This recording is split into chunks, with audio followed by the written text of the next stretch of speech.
Denominator content repeated linear factor.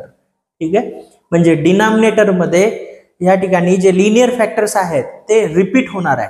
बघा px plus q upon x plus ए whole square, right. मग याला आपण कसं लिहितो, a अपॉन एक्स प्लस ए.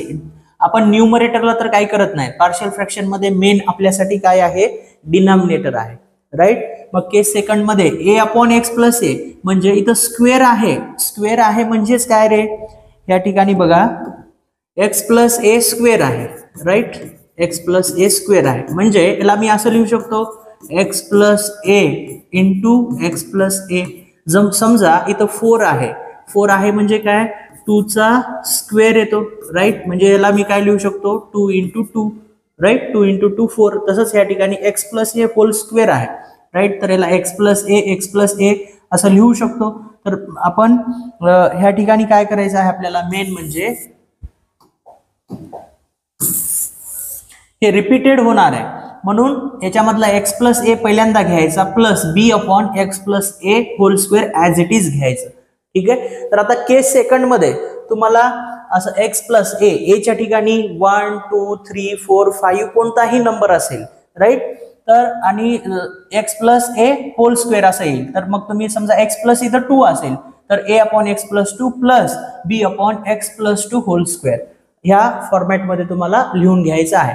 किंवा जर समजा एक्स स्क्वेअर आला, काय आलं, समजा एक्स स्क्वेअर आला, राईट.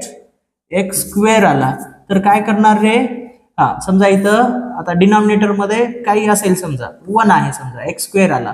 तर एक्स स्क्वेअर आला तर तुम्हाला काय लिहून घ्यायचं आहे, ए अपॉन एक्स प्लस बी अपॉन एक्स स्क्वेअर.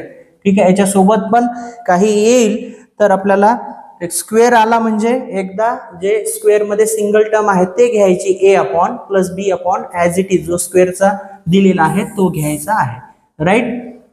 तर मेन म्हणजे ह्याच्यामध्ये एक्स स्क्वेअर येईल, एक्स स्क्वेअर येईल किंवा ऑर मध्ये हा ब्रॅकेट त्याचा स्क्वेअर येईल. हे दोनच या ठिकाणी पॉसिबल आहेत केस सेकंड मध्ये. एकतर ह्या एक्सचा स्क्वेअर येईल ब्रॅकेट मध्ये एक्स प्लस 1 म्हणा किंवा एक्स प्लस 2 म्हणा किंवा एक्स प्लस 5 म्हणा त्याचा स्क्वेअर, राईट. अशा पद्धतीनं आपल्याला हा क्वेश्चन मध्ये येणार आहे डिनॉमिनेटर मध्ये केस सेकंड मध्ये. तर आता 1 बाय 1 याचे एक्झाम्पल बघूया म्हणजे तुम्हाला अजून व्यवस्थित समजेल, राईट. तर हा फक्त फॉर्म्युला लक्षात ठेवा, हा फॉर्म्युला लक्षात ठेवा. मग याच्यानंतर तुम्हाला